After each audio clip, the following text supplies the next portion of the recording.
ஷியாக்கள் காபிர்கள் என்று சொல்கிறார்கள். எனவே ஈரானியர்களை ஆதரிக்க கூடாதா என்ற கேள்வி பலருக்கு வருகிறது. நீங்கள் ஒரு மார்க்கத்தை அதிகமாக பேசக்கூடிய ஒரு ஆலிமும் கூட, மார்க்க பிரச்சாரம் செய்யக்கூடிய ஒரு, உங்களுடைய நிலைப்பாடு என்ன? ஷியாக்கள் காபிர்கள் தானா? ஈரானை இந்த யுத்தத்திலே ஆதரிக்க கூடாதா? இஸ்மாயிலியா இருக்கிறாங்க, புஹராக்கள் இருக்கிறாங்க, அதே மாதிரி ஜைதியாக்கள் இருக்கிறாங்க, இமாமியத்து இருக்கிறாங்க, இப்படி பல குழுக்கள், அலவியாக்கள் இருக்கிறாங்க, சிரியாவுல அலவியாக்கள், ஈரான்ல இமாமியாக்கள், லெபனான்ல இமாமியாக்கள், ஹூத்திஸ் ஜெய்தியாக்கள், இப்படி ஓமான்ல ஜெய்தியாக்கள் இருக்கிறாங்க. இந்த மாதிரி பல பிரிவுகள் இருக்கிறாங்க. இதுல ஒட்டுமொத்தமா நீங்க ஷியாக்கள் எல்லாருமே காஃபிர் என்று எப்படி சொல்ல முடியும்? எப்படி சொல்லலாம்னா, யாரு குர்ஆனையும் ஹதீஸையும் பின்பற்றுகிறார்களோ அவர்கள் சொர்க்கம், யாரு குர்ஆனுக்கு ஹதீஸுக்கு மாற்றமாக இருக்கிறார்களோ அவர்களுக்கு அல்லாஹ் தஆலா தண்டிப்பான். குஃப்ர் செய்தால் காஃபிர்கள் அவர்கள். ஒரு பர்டிகுலர் பர்சனை நீங்க பார்த்து சொல்ல முடியாது. இப்ப நீங்க ஷியாக்களை ஒட்டுமொத்தமா காஃபிர்கள் என்று சொல்லிட்டீங்கன்னு வைங்களேன், நீங்களோட அடிப்படை ஆட்டம் கண்டுரும். ஏன்னு கேட்டா, இப்ப ஹதீஸ் கிரந்தங்கள் இருக்குல்ல, புகாரி, முஸ்லிம், அபுதாவுது, திர்மிதி, நசஈ, இந்த எல்லாத்திலையுமே ஷியா கொள்கையை ஏற்றுக்கொண்ட ஹதீஸ்களை அறிவிக்கிற அறிவிப்பாளர்கள் இருக்கிறார்கள். ஷியாக்கள் ஒட்டுமொத்தமா ஷியாக்கள் என்றாலே காஃபிர்கள் என்று நீங்க சொல்லிட்டீங்கன்னா, இந்த ஹதீஸ்கள் எல்லாத்தையுமே நீங்க தூக்கணும். அலி ரலியல்லாஹு அன்ஹு அவங்க தான் அல்லாஹ் என்று சொல்லுகிற ஷியாக்கள் இருக்கிறார்கள். இவர்கள் குஃப்ர் தான், இவங்க காஃபிர் என்று ஃபத்வா கொடுக்கத்தான் வேணும். அதுல யாருக்கு எந்த மாற்று கருத்தும் கிடையாது. அலி ரலியல்லாஹு அன்ஹு அவங்கள அல்லாஹ்னு சொல்லிட்டான்னா யாராவது ஏத்துக்கலாமா? நிச்சயமா அவங்கள யாரும் ஏத்துக்கிற முடியாது. இஸ்மாயில் இப்னு அபான் நினைக்கிறேன், ஜரீர் இப்னு அப்துல் ஹமீத் அப்படின்னு சொல்லி ஒரு அறிவிப்பாளர், காலித் இப்னு மஹ்லத் அப்படின்னு சொல்லி ஒரு அறிவிப்பாளர், அல் பக்தரி அப்படின்னு சொல்லி ஒரு அறிவிப்பாளர், இந்த மாதிரி கிட்டத்தட்ட ஒரு 17 அல்லது 18 அறிவிப்பாளர்கள் வருவாங்க. எனக்கு ஒரு 4 பேர் நினைவுல இருக்கிற ஆக்களை சொல்றேன். நான் சஹாபாக்கள்னா மனமலன்னு நினைவுல இருந்திருக்கு. இந்த இடையில வார அறிவிப்பாளர்கள் இவங்க எல்லோருமே ஷியா கொள்கையை சேர்ந்தவர்கள் என்று ஃபத்ஹுல் பாரியில இமாம் இப்னு ஹஜர் அஸ்கலானி சொல்றாங்க. நான் சொல்லல, இது என்னுடைய கருத்தல்ல. புகார்ல வார இந்த 200 ஹதீஸ்களுக்கு என்ன பண்றது என்ன, நான் ஒரு பட்டியலை உங்களுக்கு தரையில், நம்பரோட தரையிலும் ஒவ்வொரு அறிவிப்பாளர்களும் பக்தரி எவ்வளவு அறிவிச்சிருப்பாரு, இவர் என்ன அறிவிச்சிருக்கிறாரு இப்படின்னு சொல்லி ஒரு 18 அறிவிப்பாளர்களுக்கும் எந்தெந்த ஹதீஸ் புகார்ல வருதுன்னு சொல்லி ஒரு லிஸ்டே இருக்கு. குழி தோண்டி புதைக்கும் விதமான கிதாபுகள் இருக்கிறது. அதுல எந்த மாற்று கருத்தும் கிடையாது. இன்னைக்கு இருக்கிற முஜ்தபாவாக இருந்தாலும் சரி, இதுக்கு முன்னுக்கு இருந்த ஹாமனியா இருந்தாலும் சரி, அதுக்கு முன்னுக்கு இருந்த ஹொமைனியா இருந்தாலும் சரி, அத்தனை பேரும் ஹொமைனி அவர்கள் எழுதிய 40 ஹதீஸ்கள் இந்த மாதிரி கிதாபுகள் எல்லாம் எடுத்துக்கிட்டாலும் அவங்க புகாரி முஸ்லிமை கூட ஏத்துக்க மாட்டாங்க.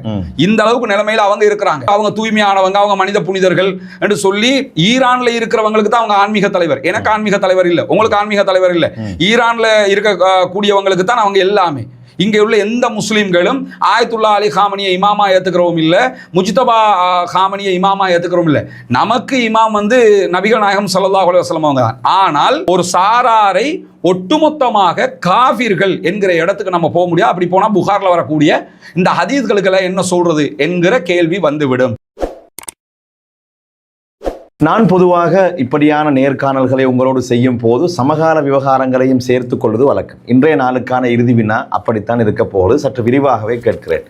இஸ்ரேல் கடந்த 2 ஆண்டுகளாக காசா அப்பாவிகளை கடுமையாக தாக்கும் போது காசா மக்கள் அவர்கள் என்ன செய்வது என்று தெரியாமல் கொத்து கொத்தாக கொல்லப்பட்டார்கள். முழு உலகமுமே அவர்களுக்காக வேண்டி பரிதாபப்பட்டது. நாங்கள் துவா செய்தோம், பேசினோம். அந்த கட்டத்திலே இந்த இஸ்ரேலை அடக்க யாரும் வரமாட்டார்களா என்று முஸ்லிம் நாடுகள் மாத்திரமல்ல, முஸ்லிம் அல்லாத நம்முடைய உறவுகளும் பலரும் ஆதங்கப்பட்டு கொண்டிருக்கக்கூடிய நிலையிலே தான் இஸ்ரேல் ஈரானை தாக்க முற்படுகின்றது. இந்த யுத்தம் வருகின்றது. நாங்கள் ஒருபோதும் யுத்தத்தை ஆதரிக்கக்கூடியவர்கள் அல்ல. எங்கு கொலை நடந்தாலும், எங்கு பிள்ளைகள் கொல்லப்பட்டாலும் அது அப்பாவிகள். இந்த யுத்தத்தை பொறுத்தவரையிலே இலங்கையிலே இருக்கக்கூடிய சிலர் விரல் விட்டு எண்ணக்கூடிய சிலர் ஈரானை ஆதரிக்க கூடாது, அவர்கள் ஷியாக்கள் காஃபிர்கள், அவர்களை ஒருபோதும் ஆதரிக்க கூடாது என்ற துணையிலே கடுமையாக, எந்த அளவுக்கு என்றால் மிம்பர் மேடைகளை பயன்படுத்தக்கூடிய அளவுக்கு இது வந்திருக்கின்றது. இதை உங்களிடத்திலே கேட்காமல் இருக்க முடியாது. ஏனென்றால் இது மிகப்பெரிய பேசு பொருளாக மாறிவிட்டது. அதாவது ஷியாக்கள் அவர்கள் காஃபிர்கள் என்று சொல்கிறார்கள். எனவே ஈரானியர்களை ஆதரிக்க கூடாதா என்ற கேள்வி பலருக்கு வருகிறது. நீங்கள் ஒரு மார்க்கத்தை அதிகமாக பேசக்கூடிய ஒரு ஆலிமும் கூட, மார்க்க பிரச்சாரம் செய்யக்கூடிய ஒரு, உங்களுடைய நிலைப்பாடு என்ன? ஷியாக்கள் காஃபிர்கள் தானா? ஈரானை இந்த யுத்தத்திலே ஆதரிக்க கூடாதா என்ற விடயம் நம்ம ஏற்கனவே ஒரு இன்டர்வியூலையும் சொல்லியிருக்கிறேன். நான் தனியாகவும் வீடியோ போட்டிருக்கிறேன். மார்க் அடிப்படையில் முதல்ல இந்த யுத்தத்தில் நம்ம யார் பக்கம் நிற்கணும்னா ஈரான் பக்கம் தான் நிற்கணும். அதுக்கான அடிப்படை என்னன்னு சொல்லி சொன்னால், ரசூலுல்லாவுடைய காலத்தில் நடந்த ஒரு மாபெரும் யுத்தம் தான் பாரசீகத்துக்கும் இப்போ இருக்கிற ஈரானுக்கும் ரோமுக்கும் இடையில் நடைபெற்ற யுத்தம். அந்த யுத்தத்தில் ரோமர்கள் என்ன பண்ணுறாங்கன்னு கேட்டால், ரோமை சேர்ந்தவங்க தோத்துடுறாங்க, ஈரான் ஜெயிச்சிடுறாங்க. ஈரான் நெருப்பு வணங்கிகள். அப்போ அவங்க ரோமில் இருந்தவங்க அத்தனை பேருமே கிறித்தவர்களாக இருக்கிறவர்கள் தோற்றுவிட்டார். அவங்க வேதக்காரங்க, அவங்க தோத்துட்டாங்க, நெருப்பு வணங்கிகள் ஜெயிச்சிட்டாங்க அப்படின்னு சொல்லி சஹாபாக்கள் கவலைப்படுகிறார்கள். கவலைப்படும் போதுதான் அல்லாஹு தாலா என்ன பண்றான்னு கேட்டா உலிபத்திர் ரூம் என்கிற சூரா ரூமை வந்து அல்லாஹு தாலா இறக்கி அவங்க தோத்துட்டாங்க, திருப்பி அவங்க ஜெயிப்பாங்கங்கிற செய்திகளை சொல்லி சஹாபாக்களுடைய மனதை தேற்றுகிறான். இந்த சம்பவம் எல்லோருக்குமே தெரியும். இந்த சம்பவம் நமக்கு தருகிற மிகப்பெரிய படிப்பின் என்னன்னு கேட்டால், ரெண்டு தரப்புக்கு இடையில் இப்படியான ஒரு யுத்தம் நடக்கல. இதில் நமக்கு யார் ஃபேவருங்கிறத நம்ம பார்க்கணும். கண்டிப்பாக நமக்கு சப்போர்ட்டிவாக அந்த நேரத்தில் இஸ்லாமியர்களுக்கு ஃபேவராக இருந்தது வேதம் கொடுக்கப்பட்டவர்கள். அவங்க வேதம் கொடுக்கப்பட்டவங்கிறதுனால அவங்க ஜெயிக்கணும்னு சொல்லி முஸ்லீம்கள் நினைச்சாங்க. இவங்க நெருப்பு வணங்கியலுங்கிறதுனால இவங்க தோக்கணும்னு நினைச்சாங்க. இந்த நேரத்தை நீங்கள் எடுத்துக்கிட்டீங்கன்னு சொன்னால், ஈரானில் இருக்கக்கூடியவர்கள் ஷியாக்கள், ஆனால் யுத்தம் பண்ணுகிறவர்கள் யூதர்களும் கிறித்தவர்களும். இப்படி பார்த்தோம்னு சொல்லிச்சோன்னா அமெரிக்காவும் இஸ்ரேலும் யுத்தம் பண்ணுது ஈரானுக்கு எதிராக. இப்போ நமக்கு யார் ஃபேவராக இருக்கிறாங்கன்னு பார்த்தா, இவர்கள் இங்கே இருக்கக்கூடிய பிளவு அடிப்படையில் இருக்கக்கூடியவர்கள், உள்ளுக்குள்ளேயே இஸ்லாத்துக்குள்ளேயே ஷியா சன்னிங்கிற பிளவு அடிப்படையில் இருக்கக்கூடியவங்க, அவங்க இஸ்லாத்துக்கு வெளியவே இருக்கக்கூடியவங்க. இப்ப யாரு நமக்கு ஃபேவர், நமக்கு நெருக்கம் யாருன்னு கேட்டா ஷியாக்கள்ங்கிற ஈரானியர்கள் தான் நெருக்கம். எனவேதான் சூரா ரூம் நமக்கு கற்றுத்தருகிற பாடம் என்னன்னு கேட்டா, நம்ம முதல்ல அவர்களுக்கு ஈரானுக்கு ஆதரவாகத்தான் இந்த யுத்தத்திலே நிற்க வேண்டும். இது மார்க் அடிப்படையிலான முதல் கட்ட தெளிவு. ரெண்டாவதாக என்னன்னு சொன்னா, ஷியாக்களுக்கு மார்க்க தீர்ப்பு என்ன, அவங்க காவிர்கள் அப்படிங்கிற மாதிரி ஒரு சிலர் அப்படி பேசுறாங்க. எல்லோரும் பேசுற மாதிரி நானும் காணல. நான் அரபு நாடுகள், அதாவது ஆரம்பத்திலே இஸ்ரேல் ஈரானுக்கு அடிக்கும் போது நான் சவுதியிலே ஒரு சுற்றுலாவில் இருந்தேன். அங்கே அரபு நாடுகள் மக்கள் கூட ஈரானை ஆதரித்தார்கள். என்னன்னா, அரபு நாட்டினுடைய அரச கட்டமைப்பே ரொம்ப தெளிவா தான் இருக்கிறாங்க. என்னன்னா, இது வந்து ஷியா சன்னி யுத்தம் அல்ல. அதாவது ஈரானுடைய ஷியாக்களுக்கும் மிடில் ஈஸ்ட்ல இருக்கிற அரபுகளுக்குமான யுத்தம் இல்லை. இது இந்த யுத்தம் ஈரானுக்கும் அமெரிக்க இஸ்ரேலுக்குமான யுத்தம். அமெரிக்காவினுடைய தளங்கள் இருக்கிறதுனால நம்ம அங்க இருக்கிற இடங்களுக்கு அடிக்கிறாங்க. அதனால தான் ஏற்கனவே சொன்ன மாதிரி ஃபைசல் இப்னு ஃபர்ஹான் உடனடியாக கால் பண்ணி பேசுகிற செய்தியெல்லாம் நம்ம சொன்னோம். அரபு நாடுகளுடைய ஆட்சியாளர்களே தெளிவாக அதனால தான் டிஃபெண்ட் பண்ணிக்கிட்டே இருக்கிறாங்க. திருப்பி அடிக்கல. யுத்தம்னா சவுதி அரேபியா திருப்பி அடிச்சிருக்கணும், துபாய் திருப்பி அடிச்சிருக்கணும். அவங்க அடிக்கலை, அவங்க தடுத்துக்கிட்டே தான் இருந்தாங்க. ஈவன் இந்த நிமிஷம் வரைக்கும் நீங்கள் பாருங்க அப்துல் ரஹ்மான், இப்போ நாங்கள் டெய்லி நான் கொடுக்குற அப்டேட் எல்லாமே நாங்கள் அல் ஜசீராவை பார்த்து தான் கொடுக்குறோம். அல் ஜசீரா எந்த நாட்டுக்குரியது? கத்தருக்குரியது. கத்தருக்கு எத்தனை அடிச்ச அடிகள்ல ஆகப்பெரிய பேஸ் எங்க இருக்குது? கத்தர்ல உதய் போர்ட் இருக்குது. அதை தாண்டி ரஸ்லஃபான் கத்தருடைய இதயம்னு சொல்லலாம். ஏன்னா கத்தர் ரஸ்லஃபான்ங்கிறது கத்தருடைய எரிவாயு கிடங்கு. அதே மாதிரி அடுத்த பக்கம் இருக்கிறது ஈரானுடைய எரிவாயு கிடங்கு. ஈரானுடைய எரிவாயு கிடங்குக்கு அடிச்சுட்டாங்கன்னு உடனே ரஸ்லஃபானுக்கு அடிச்சாங்க. ரஸ்லஃபானுக்கு ஏற்பட்டிருக்கக்கூடிய நஷ்டம்ங்கிறது 5 வருஷத்துக்கு, ஒரு வருஷத்துக்கு 20 பில்லியன் அமெரிக்க டாலர்கள் நஷ்டம் ஏற்படும். யாருக்குன்னு கேட்டா கத்தருக்கு ஒரு வருஷத்துக்கு 20 பில்லியன் அமெரிக்க டாலர்கள். இது மாதிரி 5 வருஷத்துக்கு இத்தாலி உள்ளிட்ட சில முக்கியமான நாடுகளுக்கு நாங்க எரிபொருளே தரமாட்டோம்ட்டாங்க. அவ்வளவு பெரிய பாதிப்பு ரஸ்லஃபான் அட்டாக்ல. அப்ப ரஸ்லஃபானுக்கு அடிச்சிருக்கிறாங்க, அங்க உள்ள பேஸுக்கு அடிச்சிருக்கிறாங்க. இந்த யுத்தம் நடக்கிற போது டெய்லி கத்தாருக்கு அடி விழுந்துகிட்டு இருந்துச்சு. ஆனா எனக்குள்ள ஆச்சரியம் என்னன்னு கேட்டா, நீங்க அல் ஜசீராவை எடுத்து பாருங்க. இப்ப உங்ககிட்ட ஊடகம் இருக்குது, உங்களுக்கு நான் டெய்லி அடிச்சுக்கிட்டு இருக்கிறேன். நீங்க என்ன பத்தி நல்லதே நான் சொல்லி கொண்டிருப்பீங்களா? நிச்சயமா நான் உங்களுக்கு அடிச்சுக்கிட்டே இருக்கிறேன். ஆனா உங்க ஊடகம் அதை அடியை வாங்கிக்கிட்டே ரொம்ப சூப்பர், நல்லா அடிச்சாங்க, அமெரிக்காவுக்கு வச்சு வெளுத்தாங்க, இப்படி சொல்லிக்கிட்டே இருப்பீங்களா? சொல்ல மாட்டீங்கல்ல. ஒரு நாள் சொல்லுவீங்க, 2 நாள் சொல்லுவீங்க, நமக்கே அடிச்சுக்கிட்டு இருக்கிறான், நம்ம இதுக்கு இவனை பத்தி நல்லது பேசணுங்கிற ஒரு மனோநிலை உங்களுக்கு வருமா? வராதா? வரும். ஆனா அல் ஜசீராக்கு ஏன் வரல? இதுல இருந்து என்ன புரியணும்னு கேட்டா, இந்த கத்தர் உட்பட எல்லா நாடுகளுமே இந்த அமெரிக்காக்காரங்க நம்ம எவ்வளவு காசு கொடுத்தாலும் இவன் இஸ்ரேலுக்காகத்தான் நிக்கிறான், நமக்காக இவன் இல்ல. இவனாவது அடிக்கட்டுமே. காசாவுக்கு நமக்கு ஒன்றும் பண்ண முடியல, சவுதிக்கு பண்ண முடியல, குவைத்துக்கு பண்ண முடியல, எவனுக்கும் பண்ண முடியல. சரி, இவனாவது பண்றானே, இஸ்ரேல் காரனும் கொஞ்சம் வெளுக்கட்டும், நமக்கும் அடிக்கிறான், நம்ம இடத்துக்கு அடிக்கல, நம்ம இடத்துல இருக்கக்கூடிய அமெரிக்காவுடைய தளங்களுக்கு தான் அடிக்கிறான், அடிச்சுட்டு போகட்டுமே என்கிற விதமாகத்தான் கத்தர் தெளிவாக இருக்கிறது என்பதை நம்ம பார்க்க முடியும். ஏன்னா கத்தருடைய செய்தி ஊடகத்தை உலகத்துக்கே செய்தி சொல்லுது அல் ஜசீரா.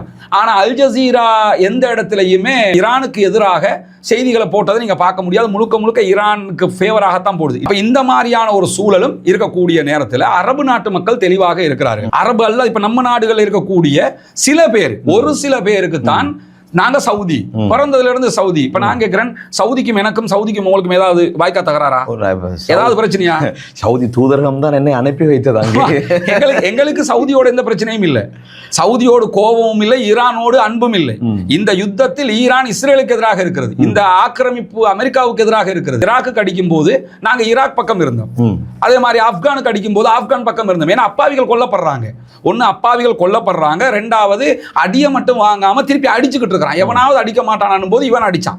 இந்த அடிப்படையில் சப்போர்ட் பண்றோம். ஆனா இதுல இந்த ஷியா சன்னிங்கிற ஒண்ண கிளப்பி விட்டாங்கல்ல, நம்ம தமிழ் பேசுகிற மக்களுக்கு மத்தியில ஓவராலாக இது பேசப்படுகிறது. இதுல இப்ப நீங்க கேட்ட கேள்வி, இப்ப காஃபிர் என்று சொல்லி ஷியாக்களை சொல்றாங்க, அதுல என்னுடைய நிலைப்பாடு என்னன்னு, ஒருவரை பற்றி நீங்க பர்டிகுலராக குஃபுர் ஃபத்வா கொடுப்பதற்கு ரொம்ப ரொம்ப கவனமாக இருக்கணும். ஏன்னா இப்ப ஷியாக்கள் சன்னி முஸ்லிம்கள் ரெண்டு பிரிவு இருக்குல்ல, இதுல மார்க்கத்தை ஏற்றுக்கொண்டு பிழை மார்க்கம் திட்ட தெளிவாக மார்க்கத்துக்கு நேர்முரணாக நடப்பவர்கள் ஷியாக்கள்ல மட்டும்தான் இருக்கிறாங்களா, சன்னிகள் இல்லையா? இப்ப குர்ஆன் சுன்னா நாங்க அஹ்லு சுன்னா வல் ஜமாத் என்று சொல்லிக்கொண்டு பிதத் செய்யறவங்க இல்லையா, சிறுக்கு செய்யறவங்க இல்லையா, திட்ட தெளிவாக இஸ்லாம் தடுத்த காரியங்களை செய்கிறவங்க இல்லையா? அப்ப அஹ்லு சுன்னா வல் ஜமாத் என்று சொல்லிக்கொண்டு சிறுக்கு செய்கிறவர்கள், அஹ்லு சுன்னா வல் ஜமாத் என்று சொல்லிக்கொண்டு குஃபுர் செய்கிறவர்கள், இவங்க எல்லாருக்குமே நம்ம குஃபுர் ஃபத்வா கொடுத்து கொண்டு தான் இருக்கிறோமா? எனக்கு தெரிஞ்சு காதியானிகளை காஃபிர்கள் என்று அறிவிச்சிருக்கிறோம், அதே மாதிரி அப்துல் ரவுஃபை முர்தத் அறிவிச்சிருக்கிறோம் ஸ்ரீலங்கால. இதை தாண்டி குஃபுரு செய்யக்கூடிய எத்தனை குழுக்கள் இருக்கிறார்கள், எத்தனை அமைப்பு ஷிர்க் செய்யக்கூடியவங்க இருக்கிறாங்க. இவங்க எல்லாருக்குமே காஃபிர்னு சொல்லி இருக்கிறோமா? சொல்லலை. ஏன்னா அந்த காஃபிருங்கிற வேர்ட் ரொம்ப கவனமாக கையாளணும். எவன் டைரக்டா குஃபுர் செய்யறானோ அவன் குஃபுர் தான். இப்ப ஷியாக்களை நீங்க எடுத்துக்கிட்டீங்கன்னா சன்னிகளை போலவே ஷியாக்களுக்குள்ள 1000 பிரிவு இருக்குது. இப்ப நமக்குள்ள தௌஹீது, தப்லீக், ஜமாத் இஸ்லாமி, தரீகத்து இப்படி இல்லையா?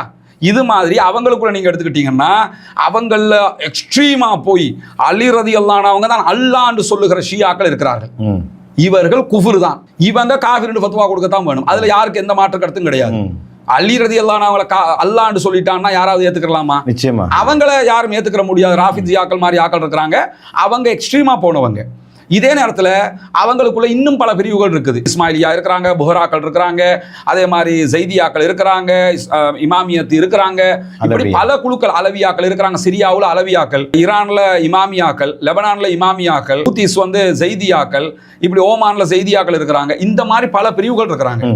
இதுல ஒட்டுமொத்தமா நீங்க ஷியாக்கள் எல்லாருமே காஃபிர் என்று எப்படி சொல்ல முடியும்? எப்படி சொல்லலாம்னா, யாரு குர்ஆனையும் ஹதீஸையும் பின்பற்றுகிறார்களோ அவர்கள் சொர்க்கம், யாரு குர்ஆனுக்கு ஹதீஸுக்கு மாற்றமாக இருக்கிறார்களோ அவர்களுக்கு அல்லாஹ் தஆலா தண்டிப்பான். குஃப்ர் செய்தால் காஃபிர்கள் அவர்கள். ஒரு பர்டிகுலர் பர்சனை நீங்க பார்த்து சொல்ல முடியாது. அப்ப வெளிப்படையாக ஒருவரை பார்த்து அவர் குஃப்ர் தான் செய்கிறார், நீங்க உங்கள்கிட்ட வந்து சொல்றாரு அலி ரலியல்லாஹு அன்ஹு தான் அல்லாஹ், அல்லாஹ் தான் அலி இப்படி சொல்லிட்டாருன்னு வைங்களேன், அவரு மாற்று கருத்தில் அவரு முஸ்லிமா? அவர் காஃபிர். அவருக்கு நீங்க சொல்லலாம், மற்றவங்களுக்கு நீங்க சொல்ல முடியாது பொதுவாகவே. இது என்னுடைய புரிதல். பிழையாக இருந்தா உலமாக சொல்லலாம். இப்ப இப்படித்தானே சில பேர் யூடியூபர், நான் யூடியூபராக இருந்தே சொல்லுவோமே, அப்ப பிழையாக இருந்தா உலமாக்கள் இதை சொல்லட்டும். இது எதுக்கு சொல்ல வர்றேன்னு கேட்டா, இப்ப நீங்க ஷியாக்களை ஒட்டுமொத்தமா காஃபிர்கள் என்று சொல்லிட்டீங்கன்னு வைங்களேன், நீங்களோட அடிப்படை ஆட்டம் கண்டுரும். ஏன்னு கேட்டா, இப்ப ஹதீஸ் கிரந்தங்கள் இருக்குல்ல, புகாரி, முஸ்லிம், அபுதாவுது, திர்மிதி, நசஈ, இந்த எல்லாத்திலையுமே ஷியா கொள்கையை ஏற்றுக்கொண்ட ஹதீஸ்களை அறிவிக்கிற அறிவிப்பாளர்கள் இருக்கிறார்கள். ஷியாக்கள் ஒட்டுமொத்தமா ஷியாக்கள் என்றாலே காஃபிர்கள் என்று நீங்க சொல்லிட்டீங்கன்னா இந்த ஹதீஸ்கள் எல்லாத்தையுமே நீங்க தூக்கணும். உதாரணமா நீங்க சஹீஹுல் புகாரி எடுத்துக்கிட்டீங்கன்னா, சஹீஹுல் புகாரியினுடைய விரிவுரை எழுதிய பல விரிவுரைகள்ல டாப் லெவல் விரிவுரையாக நம்ம பார்க்கிறது ஃபத்ஹுல் பாரி, இமாம் இப்னு ஹஜர் அஸ்கலானி அவர்கள் எழுதியது. இப்னு ஹஜர் அஸ்கலானி அவர்கள் இதுக்கு முகத்திமா எழுதுவார், முன்னுரை எழுதுவார். எதுக்கு? ஃபத்ஹுல் பாரியில முன்னுரை எழுதும் போது முன்னுரையில என்ன பண்றாருன்னு கேட்டா, சஹீஹுல் புகாரியில வரக்கூடிய அறிவிப்பாளர்களில் ஷியா கொள்கை சார்ந்த அறிவிப்பாளர்கள் அப்படின்னு ஒரு பட்டியலை போட்டிருக்கிறாரு. நான் போடல, இது நான் கண்டுபிடிச்சதோ நான் போட்டதோ ஒன்றும் கிடையாது. இமாம் இப்னு ஹஜர் அஸ்கலானி அவர்களே அவரோட ஹதீஸ் துறையில டாப் லெவல் 10 பேர் எடுத்தோம்னா அதுல ஒருத்தராக இமாம் இப்னு ஹஜர் அஸ்கலானி இருப்பார்கள். அவங்க என்ன பண்றாங்கன்னு கேட்டா, புகாரில வரக்கூடிய ஷியா கொள்கையை ஏற்றுக்கொண்டவர்கள் சொல்லி ஒரு பட்டியலை போடுறாரு. அவர் அதுல ஒவ்வொருத்தரும் என்னென்ன ஹதீஸ்களை அறிவிச்சிருக்கிறாங்கன்னு எல்லாம் இருக்குது. கூட்டி கழிச்சு பார்த்தோம்னா ஒரு 200 ஹதீஸுக்கு மேல வரும். உதாரணமாக நீங்க எடுத்துக்கிட்டீங்கன்னா, இந்த ஒரு ஜனாசாவில் பங்கெடுத்து, அதாவது ஜனாசாவுக்கு போய் அதை விசிட் பண்ணிட்டு அதோட பின்தொடர்ந்து போய் தொழுகை நடத்தி அடக்கம் செய்கிற வரைக்கும் இருந்துட்டு வர்றவருக்கு 2 கீராத்து நன்மைகள் கிடைக்கும், 3 கீராத்து நன்மைகள், இந்த கீராத்து நன்மைகள் கிடைக்கும்ங்கிற தகவல் சொல்லக்கூடிய ஹதீஸ். இதில் வரக்கூடிய ஒரு அறிவிப்பாளர் ஷியா கொள்கையை சேர்ந்தவர். இந்த ஹதீஸை எல்லா மிம்பர்லையும் பேசுகிற நம்ம ஷியாக்கள் காபீர்கள், எனவே இந்த ஹதீஸ் அவுட். ஏன்னா ஹதீஸ் கலையில் ஹதீஸ் ஒன்றை ஏற்றுக்கொள்வதற்குரிய முதல் நிபந்தனை என்னன்னு கேட்டால் அவர் முஸ்லீமாக இருக்கணும். இப்போ இஸ்ரேல்காரனை விட ஷியாக்காரனை மோசம் அப்படின்னு தானே நம்ம சிலாக்கள் சொல்றாங்க. இப்ப நீங்க இஸ்ரேல்காரன் ஹதீஸ் எடுக்கலுமா, அவன் பேசிக்கலி காஃபிர். அப்ப அதை விட ஷியாக்காரன் மோசம்னா இஸ்ரேல்காரன் பரவாயில்ல, ஷியாக்காரன் ஆக மோசம்டாயிரும்ல. இப்ப ஷியாக்காரன் ஹதீஸ் எடுக்கலுமா? இந்த வாதத்தின்படி எடுக்கக்கூடாது. ஆனா எல்லா உலமாக்களும் எடுப்பாங்க. அதுக்கு என்ன சொல்லுவாங்கன்னு கேட்டா, ஷியாக்கள் அவர்களுடைய கொள்கைக்கு சாதகமாக அறிவித்தால் எடுக்கக்கூடாது. அது ஓகே, கொள்கைக்கு சாதகமாக அறிவிச்சா எடுக்கக்கூடாது, அதை நானும் ஏற்றுக்கிறேன். கொள்கைக்கு சாதகம் இல்லாமல் அறிவிக்கக்கூடிய, இப்போ ஒருத்தர் 3 நேரம் தான் தொழணும்ன்ற மாதிரி ஒருத்தர் அறிவிக்கிறாருன்னா ஷியாக்காரராக இருக்கிறாருன்னா அவர் ஏற்றுக்கொண்ட கொள்கைக்கு சப்போர்ட்டிவாக அறிவிக்கிறாருன்னு அர்த்தம். இதே நேரத்தில் பொதுவாக ஒன்று அறிவிக்கிறாரு, அப்போ அந்த செய்தியை நம்ம எடுக்கலாம். இது உலகத்தில் எல்லா அஹ்லு சுன்னா உலமாக்களும் ஏற்றுக்கொண்டது தான், அதில் எந்த மாற்று கருத்தும் கிடையாது. இங்கே பிரச்சனை அது இல்லை. அவர் கொள்கைக்கு சாதகமாக அறிவிக்கட்டும், கொள்கைக்கு எதிராக அறிவிக்கட்டும், அறிவிக்கிறவர் அறிவிப்பு எடுக்கலுமா இல்லையா, அவர் முஸ்லீமா காஃபிரா? இப்ப என்னன்னா அந்த காலத்து ஷியாக்கள் மாதிரி இல்லை, இந்த காலத்து ஷியாக்களும் வாங்க ஆக கொடூரமான ஷியாக்கள் அலி ரலியல்லாஹு அன்ஹுவுக்கு எதிராக, உஸ்மான் ரலியல்லாஹு அன்ஹுவுக்கு எதிராக, உஸ்மான் ரலியல்லாஹு அன்ஹுவை கொல்லுகிற அளவுக்கு போகிற நிலை, அலி ரலியல்லாஹு அன்ஹுடைய ஆட்சியை நாசமாக்குற அளவுக்கு போன நிலை. இந்த இவர்களை விட அவங்க மோசமானவங்களா இல்லையா? அப்படி பார்த்தா அப்துல் பாரியுடைய முகத்திமாவை எடுத்துக்கிட்டீங்கன்னா முன்னுரையில அவர் ஒரு பெரிய லிஸ்டையே கோட் பண்ணி காட்டுறாரு, யார் யார் வருவாங்க. அது ஆச்சரியம் என்னன்னு கேட்டா, ஒரு அறிவிப்பாளர் இஸ்மாயில் இப்னு அபான் நினைக்கிறேன், ஜரீர் இப்னு அப்துல் ஹமீத் அப்படின்னு சொல்லி ஒரு அறிவிப்பாளர், காலித் இப்னு மஹ்லத் அப்படின்னு சொல்லி ஒரு அறிவிப்பாளர், அல் பக்தரி அப்படின்னு சொல்லி ஒரு அறிவிப்பாளர். இந்த மாதிரி கிட்டத்தட்ட ஒரு 17 அல்லது 18 அறிவிப்பாளர்கள் வருவாங்க. எனக்கு ஒரு 4 பேர் நினைவுல இருக்கிற ஆக்களை சொல்றேன். நான் சஹாபாக்கள் மலமலன்னு நினைவுல இருந்திருக்கு. இந்த இடையில வார அறிவிப்பாளர்கள் இவங்க எல்லோருமே ஷியா கொள்கையை சேர்ந்தவர்கள் என்று ஃபத்ஹுல் பாரியில இமாம் இப்னு ஹஜர் அஸ்கலானி சொல்றாங்க. நான் சொல்லல, இது என்னுடைய கருத்து அல்ல. இந்த லிஸ்ட்ல அப்துர் ரஸாக் இப்னு அல் ஹம்மாம் அஸ்-ஸன்ஆனி ஒருத்தர் வருவார். இவர் யாருன்னு கேட்டா, முஸன்னஃப் அப்துர் ரஸாக்னு சொல்லி ஒரு கிதாப் இருக்குது, பிரபலமான கிதாப். ஹதீஸ்கள்ல இப்ப புகாரி முஸ்லிம் ஆதாரம் காட்டுற மாதிரி முஸன்னஃப் அப்துர் ரஸாக்ல வந்திருக்குது அப்படின்னு சொல்லுவோம். இந்த முஸன்னஃப் அப்துர் ரஸாக் எழுதினவர் தான் இந்த அப்துர் ரஸாக் அஸ்-ஸன்ஆனின்னு சொல்லி சொல்லக்கூடியவர். இவர் யாருன்னு கேட்டா, இமாம் புகாரி ரஹிமஹுல்லாஹ் அவர்களுடைய நேரடி உஸ்தாத். இமாம் புகாரி அவர் போய் ஹதீஸை கேட்டு அறிவிச்சிருக்காங்க.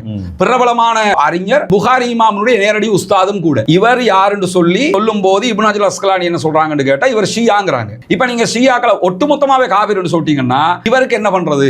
இவருடைய கிதாப் எல்லாத்தையும் என்ன பண்றது? இவருடைய ஹதீஸ்கள் என்ன பண்றது? புகார்ல வார இந்த 200 ஹதீஸ்களுக்கு என்ன பண்றது?